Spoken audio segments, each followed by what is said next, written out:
Thank you so much for the invitation to Respect to speak. It's been a wonderful time to attend the conference for my very first time. The work and the conversations have been outstanding.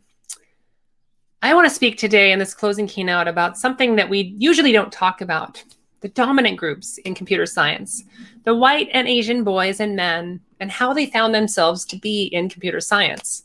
I think it's important that we talk about these groups, not only to understand the origins of the oppressive culture that we see in computer science, but also to begin conversation about what they get from this oppressive culture and why some of those benefits might be important to preserve as we reimagine computer science.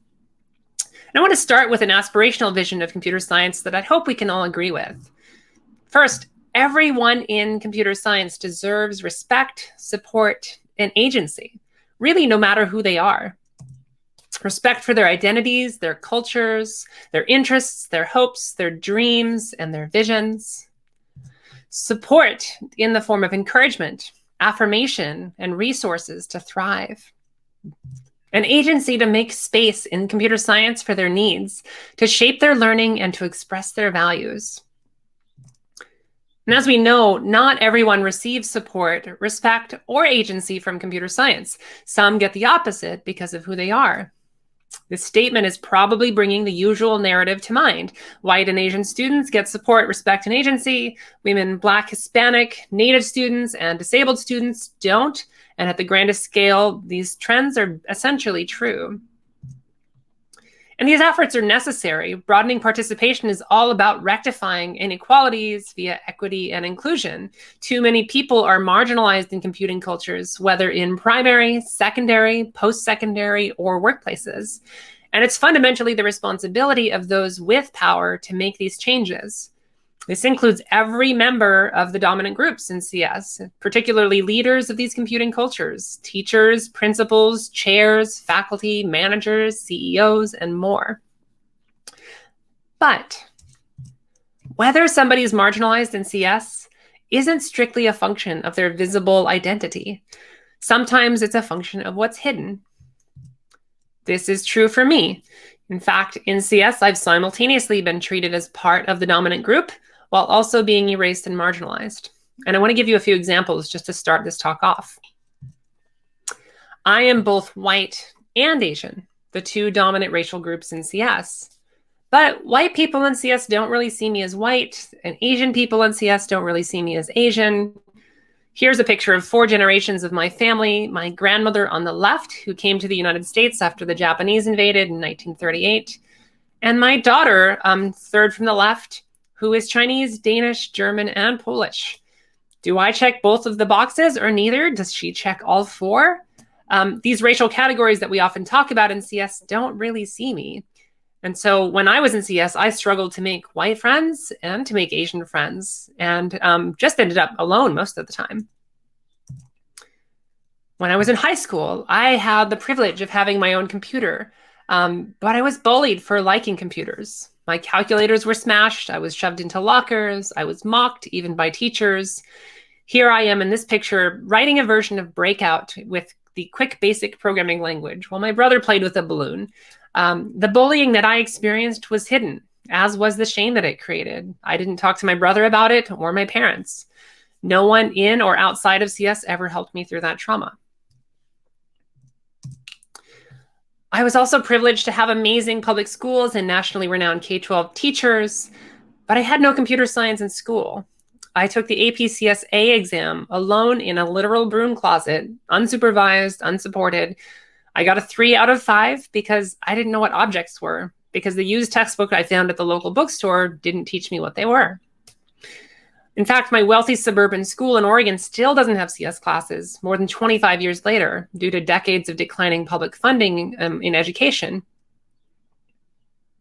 I had another privilege. My parents went to college and encouraged me to go.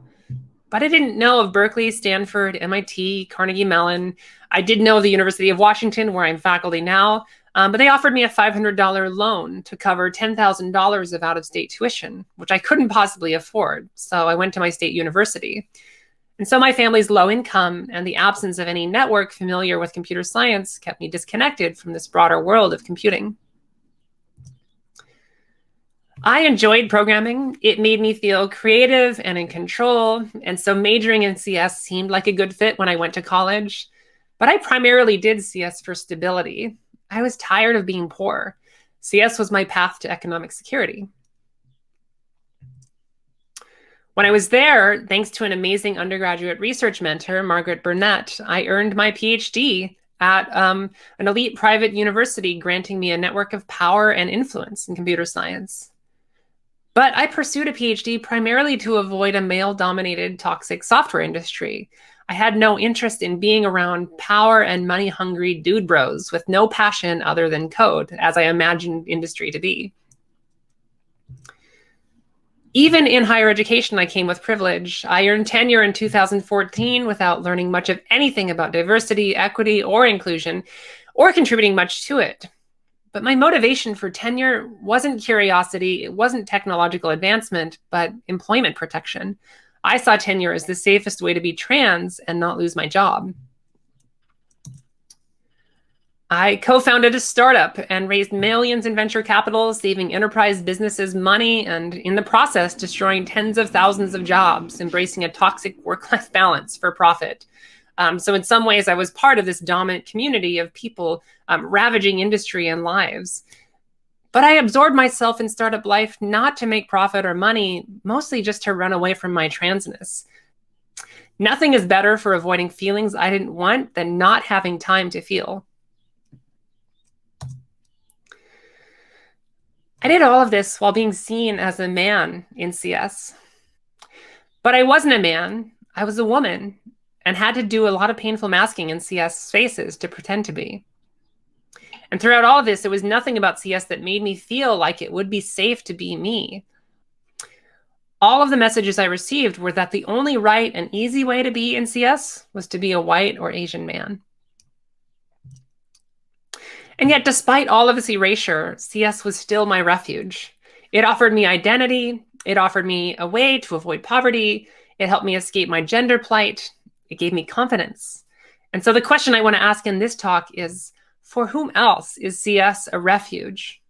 And how do we change it from a refuge to a culture that offers support, respect, and agency to everyone, including both marginalized groups, but also the dominant groups who are often marginalized in their own ways outside of CS culture? So I'll give an answer in 3 parts. We will talk about a Western history of CS as a refuge, in which I'll try to explain the origins of CS culture we have today, while also surfacing some of the hidden oppression that its creators were trying to escape. I'll deconstruct computing culture, in which I'll try to synthesize what culture we have now and how it serves its dominant groups. And then finally, I'll end by reimagining CS culture, in which I'll try to complicate broadening participation efforts by surfacing some of the cultural tensions between the ways that those marginalized in CS need CS to be, and those dominant in CS need CS to be. So let's start by talking about history. Now we're going to start with Turing. Now, computing predated Turing, especially if we include the history of human computers, who are mostly women. But I particularly want to focus on the discipline of CS, so we're going to start with the man that set some of its disciplinary foundations. Turing was a closeted gay man and might have been an autistic person. His schools described him as antisocial and aloof. He was obsessed with codes and ciphers. He avoided eye contact. He found his refuge studying CS at Princeton. And it was a refuge. Studying computing alone is apparently where he felt most alive and most safe. For better or worse, Turing fits a stereotype about dominant groups in CS: antisocial, obsessed with puzzles, and possibly autistic. Of course, this changed as the digital computer emerged. After Turing, Shannon and von Neumann, the digital computer arrived. Programming labor was feminized and therefore underpaid and undervalued.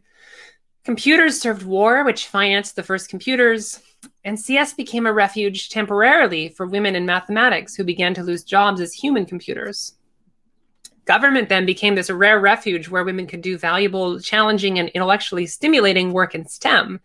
Of course, the war era quickly transformed into industry, shifting into academia and business. IBM monopolized the burgeoning computer industry, dominating business and shifting power to white businessmen.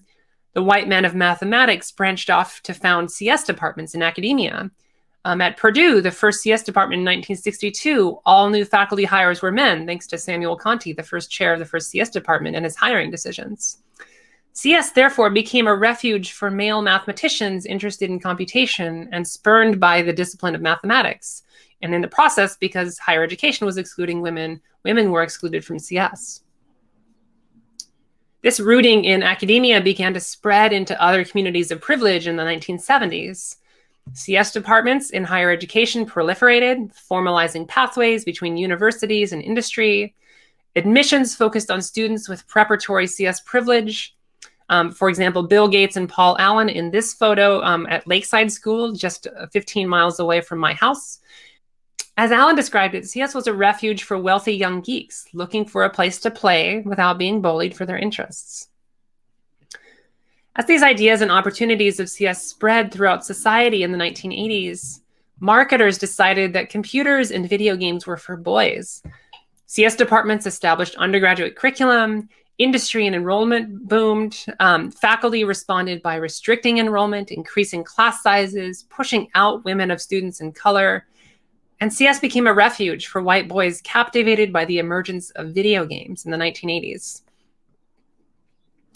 If the 1980s created new markets, the 1990s scaled them. The public internet arrived, Silicon Valley boomed bigger than ever, but CS enrollment plateaued. Most interested in CS at this time were white boys who grew up with computers in their homes. But CS also became a refuge for those seeking social mobility, especially white and Asian immigrant men whose parents valued mathematics and engineering. Larry Page and Sergey Brin were two examples of this. This brings me to my entry in computer science in 1998. I was a freshman at Oregon State University in Corvallis, Oregon, a 90-minute drive from my home in Portland, and in the heart of the rural Willamette Valley, which is surrounded by cows, hay, hops, grapes, cherries, potatoes, onions, corn, watermelon, and trees.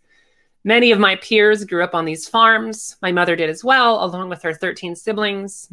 And it was in this town of Corvallis that I found CS as a refuge. For me, as a deeply closeted trans girl, the gendered world was painful and complex and hard to understand. Code was comparatively rewarding and simple and knowable, and most importantly, genderless. The 1990s CS culture at Oregon State offered me freedom from gender anxiety since everyone was a man. Minimal social interactions, sparing me from having to be me in front of other people. It affirmed my mind and its ability to solve problems, while at the same time encouraging me to ignore my body, staying up late coding. It was a refuge for me because it allowed me to ignore my feelings and absorb myself in my thoughts. But these same features made it safe for others I met in computer science as well. It was a refuge, for example, for bullied boys. I had many peers who adored puzzles and games, didn't conform to rigid stereotypes of masculinity, and were ruthlessly bullied for it in primary and secondary school. 1990s CS culture offered them a place to find peers who'd suffered the same traumas, but where they didn't have to talk about their traumas. It offered them a career that promised empowerment rather than abuse. And it offered a community of people with shared interests.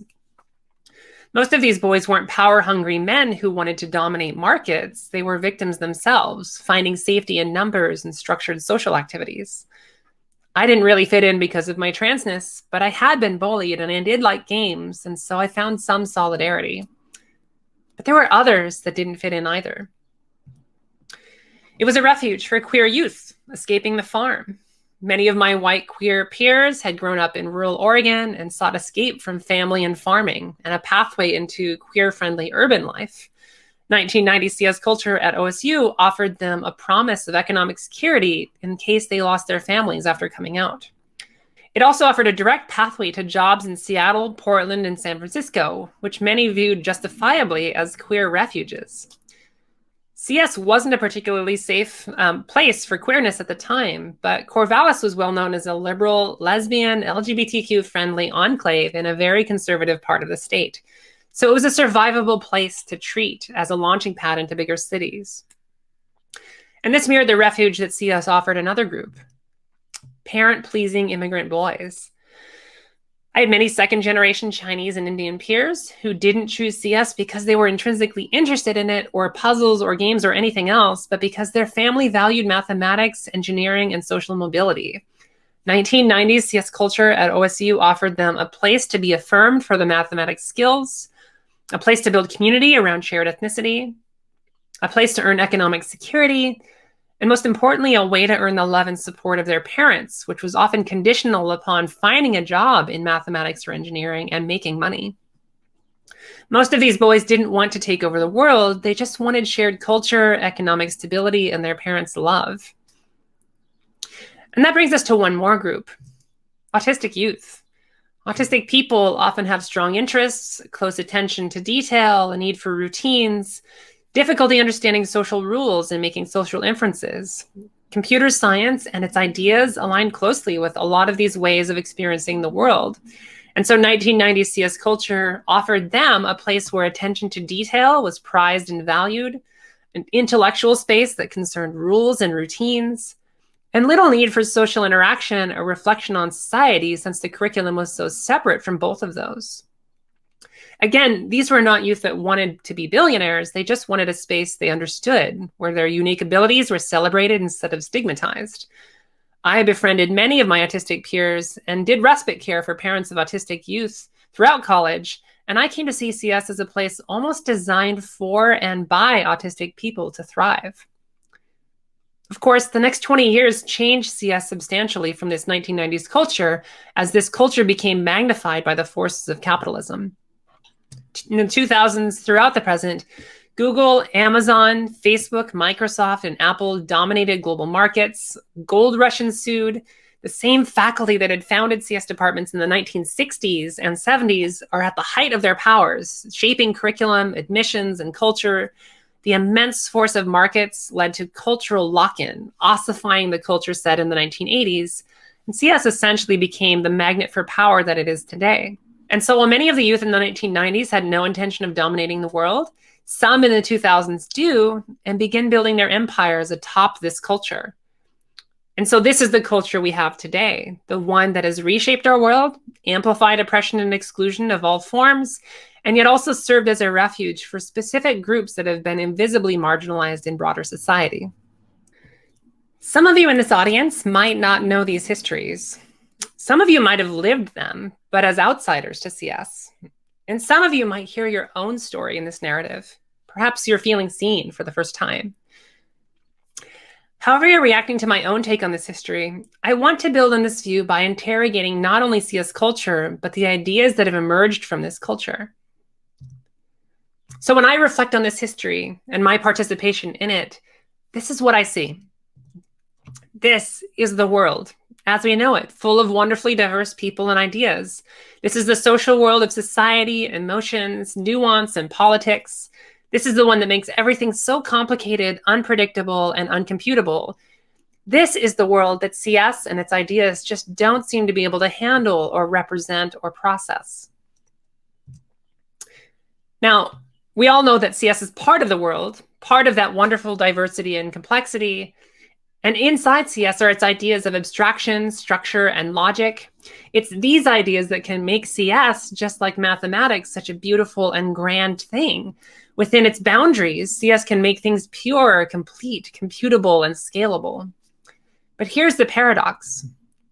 CS culture doesn't see itself as part of the world. It sees itself as separate from the world's complexity. It sees its ideas as objective in relation to the world's subjectivity. It sees its creations as neutral in relation to the world's many conflicting values. It sees itself ultimately as segregated from the world. And this is no accident. CS culture is defined as a refuge from the social world. It protects bullied, less masculine boys, Asian and Russian immigrants, autistic youth, and yes, deeply closeted trans girls like I was, from the oppression of the social world. It is a place of respect, support, and agency, but just for these groups, and likely others that we haven't examined. Part of how it achieves this social segregation from the world is through its intellectual segregation. CS abstracts, removing messy social context. It neutralizes, removing nuanced values in politics. It normalizes erasing diversity and exceptions. And it automates removing people and their unpredictable decisions. These foundational CS concepts and values benefit the dominant groups in CS, reducing the burden of understanding the complex social world, isolating them from its complexities. And we can see this in many areas. The minimal engagement with humanities and the social sciences in CS curricula, the dismissal of human values as relevant to algorithms and data, and the resistance to regulation and critique. The resistance to these ideas in CS isn't from the desire to keep power, but rather the desire not to have to engage in social complexity. Of course, the social and intellectual segregation of CS from the world has consequences. It is an unsafe space for many groups, as we all know. Students who are Black, brown, Native, disabled, gender non-conforming, non-binary, women may all find the decontextualized and antisocial nature of CS psychologically unsafe, posing stereotype threats, imposter syndrome, culturally unresponsive pedagogy, racism, sexism, ableism, resistance to advocacy, and social conflict. Some of these emerge from broader society and are reflected in CS. Some of these emerge from ignorance of diversity. Some of these emerge from disregard for diversity. Some emerge from an explicit autistic struggle to understand diversity in the context of the social world, needing to organize the world into clearer categories and rules. And some of this need for categories and rules translates into unsafe ideas. Social segregation leads to algorithms that abstract, ignoring diversity, exceptions, and context. It leads to automation that ignores humanity and its complexities, its beauty, and its need for community. And it leads to systems that disrupt and centralize and privatize and standardize in service of order and parsimony. These ideas don't necessarily emerge from malice, but ignorance, a need to essentialize, to normalize, to simplify. And now that CS is a discipline, these practices aren't just norms, but foundations. The result is a culture more resilient to social complexity and social change than ever, since CS works for its dominant groups. It keeps them psychologically safe. It frees them from processing their traumas. And it preserves the respect of their parents and families. And yet it's not clear that CS wants the power that this has led to. Dominant groups in CS didn't flock to CS for power. They came for respect, support, and agency. Most are still unsure what to do with it. Mark Zuckerberg, Jack Dorsey, Elon Musk, these are all examples. Pressure is mounting upon these men, but few are really equipped to respond inclusively. Many respond with defensiveness and ignorance. And so this tapestry of power, fear, and history, all of this leads to two major barriers to making change. Asking CS to let in the rest of the world is asking dominant groups in CS to let in the very things they've been running from. It asks bullied boys to let in their bullies. It asks Asian boys to compete more for their parents' love. It asks autistic youth to face a social world they might struggle to parse. And it asks closeted trans youth to face their gender identities. This raises some challenging questions. What kinds of CS culture would make space for everyone, but also bullied boys, immigrants, and autistic people? How do we reconcile the toxic masculinity, Asian cultures, and neurodiversity of CS with the rest of humanity? And what might groups marginalized in CS need to learn about bullying, Asian parenting, autism, and trans shame to create a truly inclusive CS culture? And that brings us to the second challenge, which is the intellectual one. Diversity is fundamentally an intellectual threat. The foundations of CS aren't built to accommodate variation, exceptions, and nuance. Conditional statements work with Boolean logic, not the fuzzy temporal indecision of human judgments. Loops have no social awareness of their amplifying forces. Machine learning is incapable of being humane to outliers. And these intellectual threats open new questions. What kinds of CS foundations would better account for diversity? Are new definitions of data and algorithms that account for the margins even possible? And who will develop these foundations, if not the dominant groups in CS? And how might we adopt them without dismantling the entirety of 70 years of technical infrastructure? Of course, none of these threats are excuses. The white and Asian men who dominate tech, despite many of them being marginalized in their own ways in broader society, still need to own their privilege, still need to recognize their power, still need to stop being sexist, racist, and ableist, and still need to start using their power for equity and justice. But they're not going to share their power without some promise that the new cultures we create will protect them too. And as I offered at the beginning of the talk, they deserve respect, support, and agency as well. The question is how to do this. And I'm not going to pretend to have any easy answers, but I will talk about some of the different approaches, and I will surface some of the value tensions in these approaches. So let's return to the values I began with in the beginning of this talk and start with respect. We need a CS culture that is respectful for all identities, cultures, values, and dreams. But what this looks like isn't obvious. For example, I often hear people in our community talking about dominant groups in CS needing to read the room in the context of diversity, equity, inclusion, and justice. And that is a perfectly fine sentiment that's centered in a desire to account for the social context in our communications, decisions, and actions. But it's also a very exclusionary idea. One characteristic of autism is precisely the inability to read the room. In addition, people who immigrate from other countries into North America or vice versa often lack historical context to read the room. So how do we create a CS culture that accounts for neurodiversity and gaps in cultural knowledge?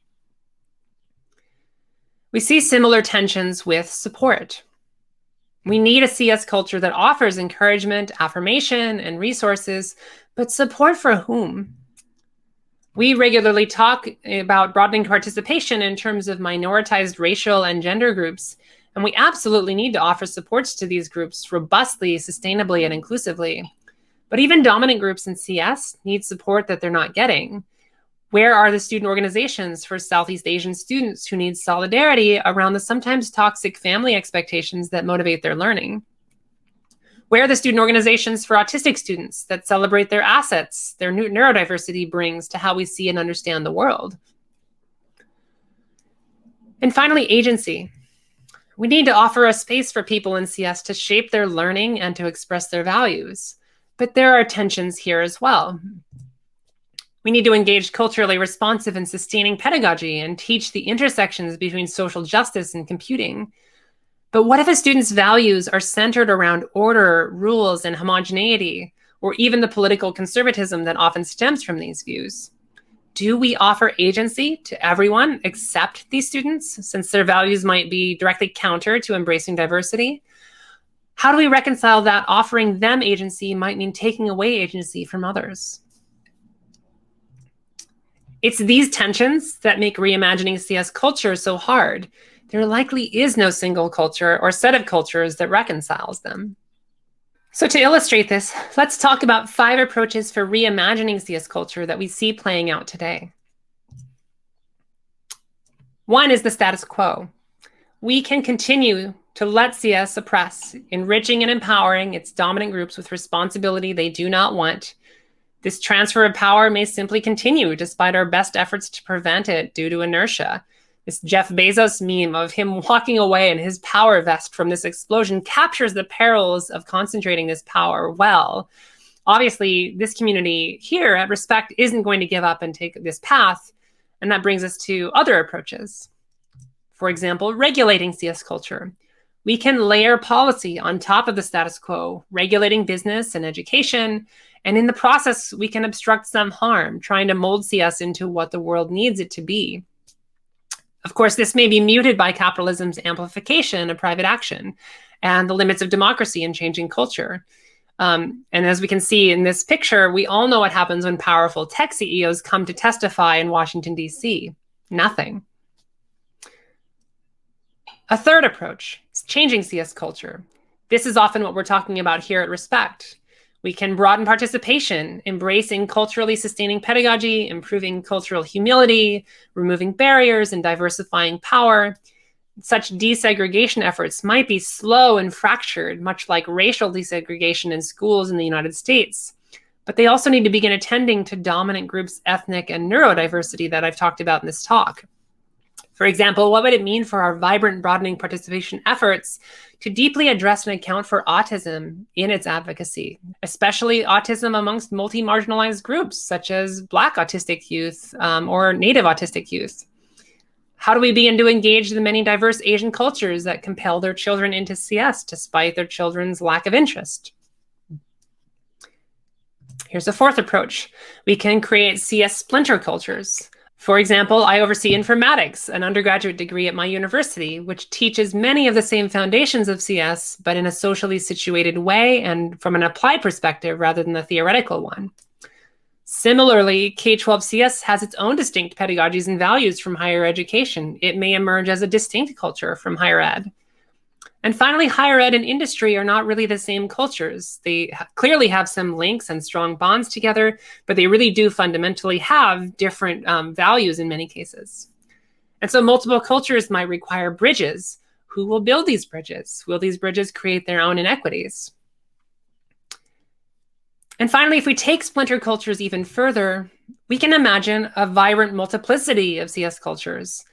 And this is already happening. Everyone makes with CS: scientists, artists, writers, parents, engineers, teachers, children, and more, all of them with different values, different goals, different tools.